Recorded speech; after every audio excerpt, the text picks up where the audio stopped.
I've been involved with emergency preparedness for about 20 years, teaching people, their families and their pets what they need to do to get prepared for any sort of an emergency. We think about earthquakes, but there's a lot of other disasters that can happen. I've also published a book on earthquake preparedness, so I can reach a lot more people with the important message of emergency preparedness.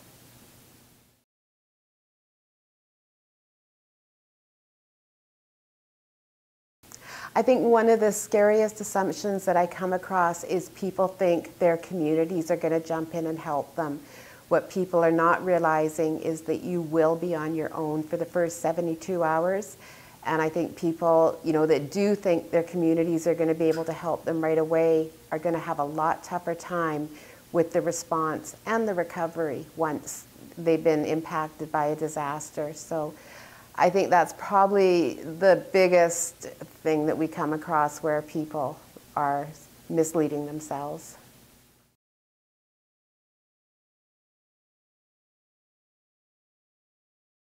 People need to be self-sufficient for any sort of a disaster that they're faced with, and we often hear 72 hours, but if you look to disasters that have happened around the world, we see it often goes on for much longer than that. So 72 hours, great starting point, but if you can go for a week, that's going to be a lot better for you.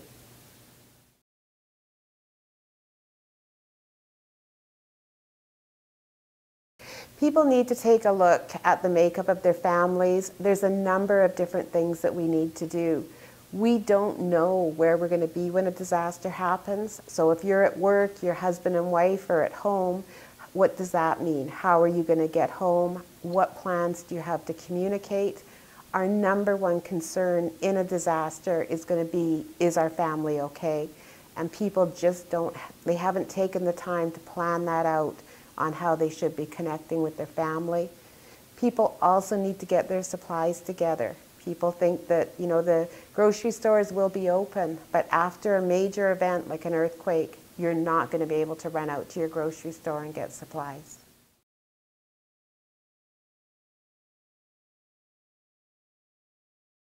People need to have the supplies to get them through, so things like food and water is very important. You have a pet, having pet supplies. If you're on medications, having enough medications to get you through. And with medications, talk to your family doctor before storing them. You don't want to store them incorrectly. And then we don't know how we're going to be impacted, so having, tarps, tents, different things like that can help you through. And the more work you do today, the better off you're going to be when something does happen.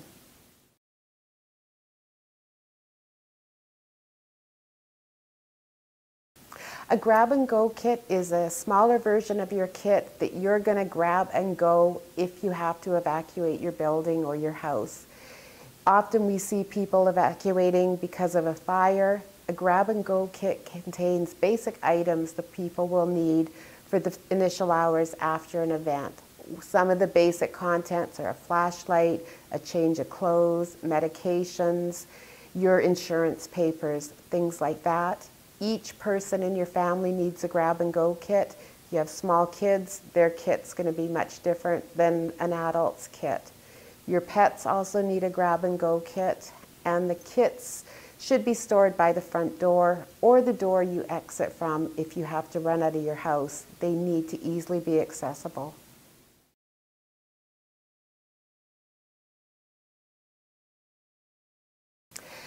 The really important meeting place that all people need to have in place is your family meeting location out front of your home.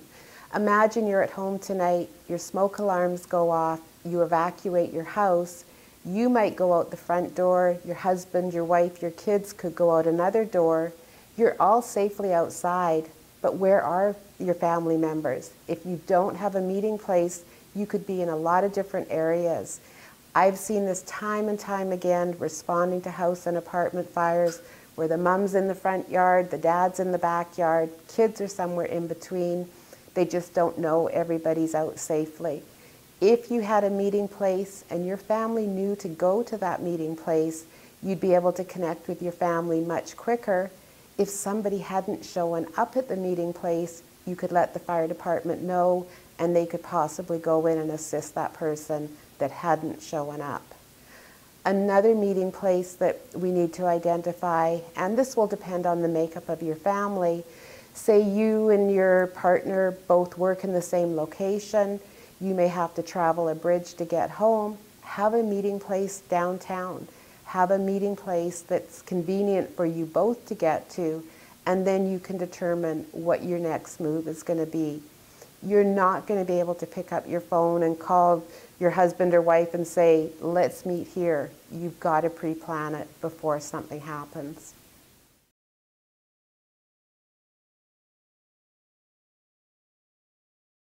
Being prepared makes all the difference in an emergency situation. I responded to an apartment fire 2 nights ago where there was an older lady who had planned out how she would evacuate from her apartment. It meant going out on her balcony, climbing over the deck, onto the roof of a shed. She had never physically practiced it, but she knew how she was going to get out, and that saved her life. The way the fire was, she would not have been able to go out the front door. So having practiced it, having planned it, made all the difference to her.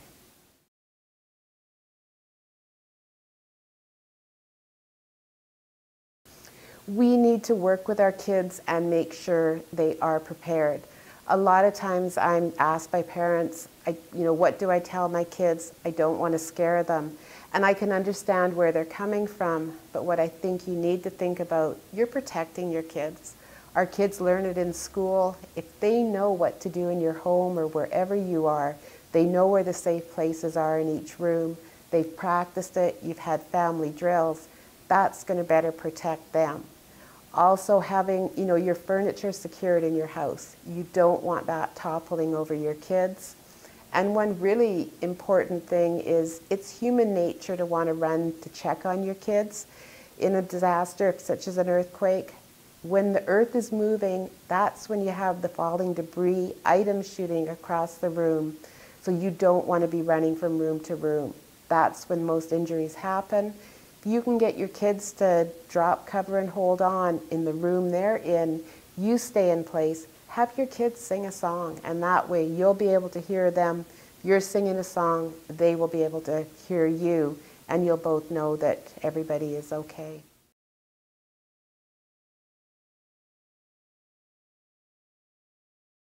We need to help people with special needs and seniors. They're going to require some extra assistance, and the more we can do for them now, the better off they're going to be. 2 months ago, I was teaching a session on earthquake preparedness to a group of seniors, and we had one lady in a wheelchair. She lived on the 3rd floor, so as you would know, in a fire situation, the elevators don't work. She had no way to get out of the building, and this was a real concern to her. What we had talked about at the earthquake preparedness session was to have a neighbor check in on her. So at the session, she worked with a neighbor who agreed anytime something happened, she would check in on her. A few weeks later, they had a fire, and the neighbor did check in on her. She knew she was home, and they were able to let the fire department know, who was able to go up and help her out. An older man who had a cane. He was forever losing his cane, and if there was a situation, he could make it down the stairs, but he would need his cane to help him. He kept an umbrella by the door. He never used umbrellas, but by having that umbrella there, that was like an alternate cane to help him through. So with people with disabilities, with seniors, help them get prepared, talk about it with them, and that's going to make all the difference to them. If you have pets, you need to have an emergency kit for them. Have a pet grab-and-go kit. If you evacuate, take your pet with you. And if you have the necessary supplies, that's not going to be difficult to do. We see in a lot of events where people, they have to leave their pets behind, or they refuse to evacuate because they can't take their pets with them. You think back to Hurricane Katrina, we saw people lose their lives because they were not able to take their pets with them. So you have pets, have the supplies they're going to need, make plans on how you will evacuate with your pets. If you're at work and your dog or your cat is at home, have a neighbor that can check in on them. And that way they'll be looked after until such time that you can get back home. First aid is very important for all of us to know. In an emergency situation, you're not getting to the hospitals like you do today. You have family members and they have injuries. If you can look after that, that's going to help you and your family. Everybody should be trained into some level of first aid so that you can look after your family members.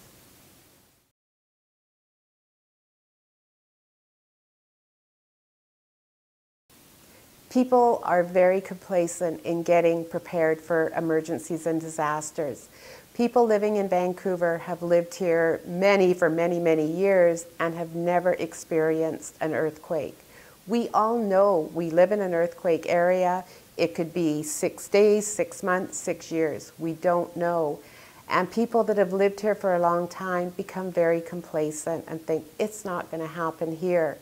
Most people that come from Toronto, from back east, they fear the earthquake and they will get prepared. And I find most of the people that have moved in are better prepared than the locals who have lived here for a long time. What I think it's really important is, what are you going to tell your family when an earthquake strikes and you do not have any of the supplies to get through? I think that is what we can use to motivate ourselves and figure out that now, because you're not going to be able to run to Safeway. You're not going to be able to go to the hospital. Go out and take that first aid course. Get your emergency supplies in place. That's what's going to get you through, and we have to take action on that.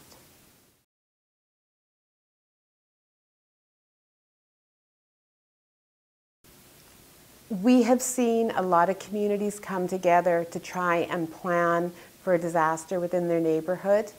They start off very strong, and everybody sort of talks and they have roles that they are going to play when something happens. What we find happens over time, somebody moves away and the programs seem to fizzle out. What is important though is you go through the planning, you go through the process. So maybe your teams don't continue on, but you've got that knowledge that you wouldn't have had you never done that. So I would love to see the neighborhood teams, be out there right across our province. They don't seem to be, but the preparedness, if we can get people a little bit better prepared, that's going to help everybody.